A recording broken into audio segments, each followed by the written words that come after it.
पूरा हो चुका है, पोस्टल बैलेट की गिनती भी पूरी हो चुकी है, ईवीएम का पिटारा खुल गया। अब ईवीएम की काउंटिंग हो रही है। इंतजार किया जा रहा है कि रुझान किस रूप में सामने आते हैं, लेकिन ड्रोन से कैसे 300 मीटर के दायरे में इस वक्त निगरानी हो रही है बताने के लिए काफी है कि सुरक्षा इंतजाम किस कदर चाक चौबंद किए गए हैं।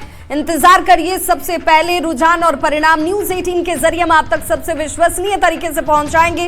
ग्राउंड जीरो पर हमारे सहयोगी की मौजूदगी है, न्यूज रूम से मैं आपके साथ और स्टूडियो से हमारे सहयोगी राहुल भी आप तक जुड़े हुए हैं और गेस्ट पैनल हमारे साथ लगातार बने हुए हैं, क्योंकि 1 घंटे के बाद रुझान पर सबकी निगाह है। ये रुझान किसके पक्ष में जाता है, जनता का ये फैसला किस तरफ इशारा करता है, ये सब कुछ आप तक हम पहुंचाएंगे। सीधे रुक कर लेते हैं सहयोगी राहुल का।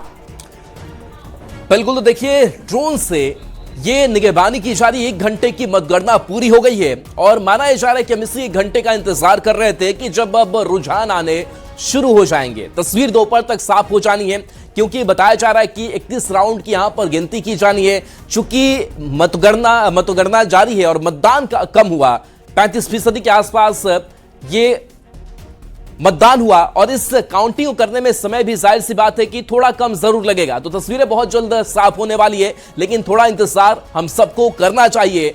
और चूंकि न्यूज 18 अपनी इस विश्वसनीयता के लिए ही जाना जाता है, एक बार फिर से इस ड्रोन के जरिए जरा इन आंकड़ों को देखिए और देखिए ये बांकीपुर किसका होगा, कौन आगे है कौन पीछे है, ये थोड़ी देर में डेटा आपके पास होगा। लेकिन अभी ये परिणाम अघोषित, क्योंकि इन सीटों पर हालांकि एक ही सीट है और कैसे प्रशांत किशोर के आगे निकलते हैं, क्या नीरज सिन्हा जो हैं वो इस सीट पर काबिज होते हैं, रेखा गुप्ता का क्या होता है। थोड़ी देर में जब रुझान सामने आएंगे और जब वोटों की गिनती के साथ साथ ये अंतर देखने को मिलेगा, तो तस्वीरें धीरे धीरे साफ होने लगेगी कि आखिर आंकड़ा और अंतराल जो है इन आंकड़ों में कितना है, कौन किससे कितना पिछड़ता हुआ या फिर आगे बढ़ता हुआ दिखाई दे रहा है। रवि एस नारायण लगातार जुड़े हुए हैं काउंटिंग सेंटर से। रवि, अब चूंकि 1 घंटे की मतगणना की प्रक्रिया पूरी हो गई है, जाहिर सी बात है कि थोड़ी देर में रुझान भी सामने आएंगे। अभी किस तरीके की हलचल है और क्या अपडेट आपके पास?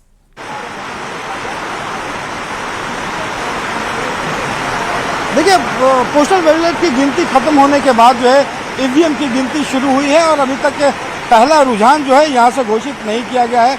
आपको बता दें कि तस्वीरों में आप देख सकते हैं कि मूसलाधार बारिश जो है यहाँ पे शुरू हो चुकी है और यहाँ पे जो तमाम जो हैंगर लगाए गए हैं यहाँ पे पानी भरना शुरू हो गया है और पूरी विधि व्यवस्था में जो है इस पानी ने खलल डाला है।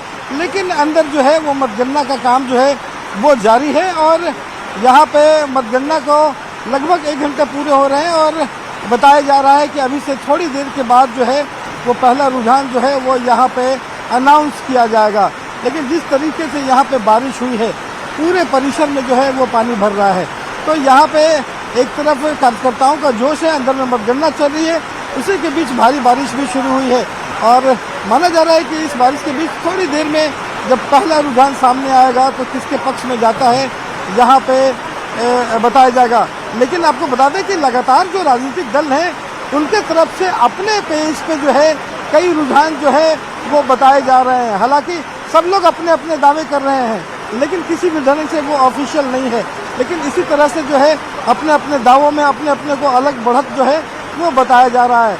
लेकिन यहाँ पे आधिकारिक तौर पर जो है वो पहला रुझान जो है वो भी हम आपको दिखाएंगे कि सबसे आगे जो है वो कौन चल रहा है। लेकिन यहाँ पे मतगणना जारी है, थोड़े वक्त में बताया जा रहा है कि यहाँ पे पहला रुझान भी आ जाएगा।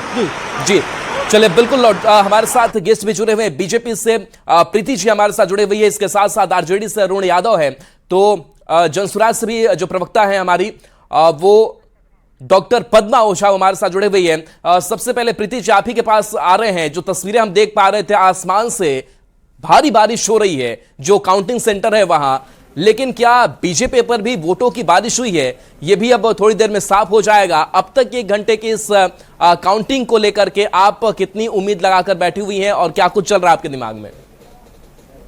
देखिए, हमें पूरा भरोसा है अपने एनडीए के शासनकाल में किए हुए कार्यों पर। बांकीपुर के लिए जो पूर्व में हमारे जो वहाँ के प्रतिनिधित्व जिन्होंने किया है, नितिन नवीन जी, उन्होंने बहुत ही अच्छा कार्य किया है और एनडीए की सरकार भी लगातार जनहित में लगातार अच्छे कार्य कर रही है। तो हमें पूर्ण भरोसा है कि जनता ने हमारे पक्ष में अपना मतदान किया है और आज तो परिणाम का दिन है और इसको लेकर के हम बिल्कुल आश्वस्त हैं कि परिणाम भी हमारे पक्ष में होगा और नीरज सिन्हा जी बांकीपुर उपचुनाव में फिर से कमल खिलाने का कार्य करेंगे।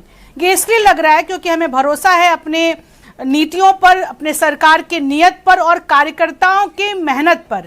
और ये भारतीय जनता पार्टी में ही संभव होता है जब कोई सामान्य कार्यकर्ता को भी ऐसी जिम्मेदारी सौंपी जाती है कि जो मंडल का अध्यक्ष हो, उन्हें विधानसभा चुनाव लड़ने का जब मौका मिलता है तो सभी साधारण से साधारण कार्यकर्ता उनके साथ खड़े नजर आते हैं, क्योंकि उनके अंदर भी यह विश्वास जगता है कि भारतीय जनता पार्टी एक साधारण कार्यकर्ताओं को देखती है।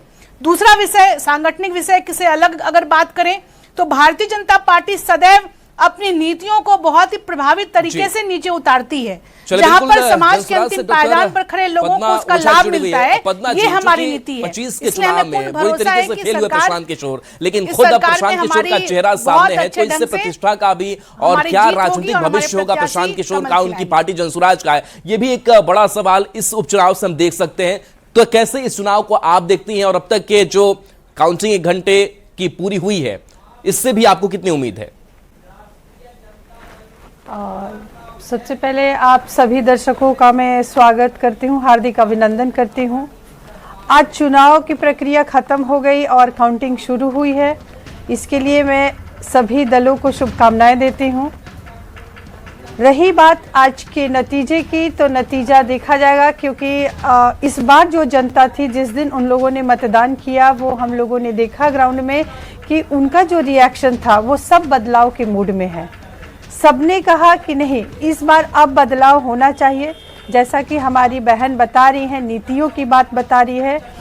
तो इसी नीति को लेकर के जिस तरह से अभी सम्राट चौधरी की जो सरकार है, सम्राट चौधरी जी के नेतृत्व में ये पहला जो है वह मतदान हुआ है और उस दिन खेला सभी ने देखा है ग्राउंड पर कि जो कहा जाता था जंगल राज, डॉक्टर अरुण यादव भी आरजेडी से जुड़े हुए हैं। अरुण जी, आप अपने आप को कहां पा रहे हैं? चूंकि दावे तो जरूर किए गए, तेजस्वी की तरफ से भी उम्मीद भी काफी बड़ी लगा कर रखी हुई है, लेकिन कभी भी बांकीपुर की जनता ने आरजेडी को अपनाया नहीं। इस बार का चुनाव कैसा होगा?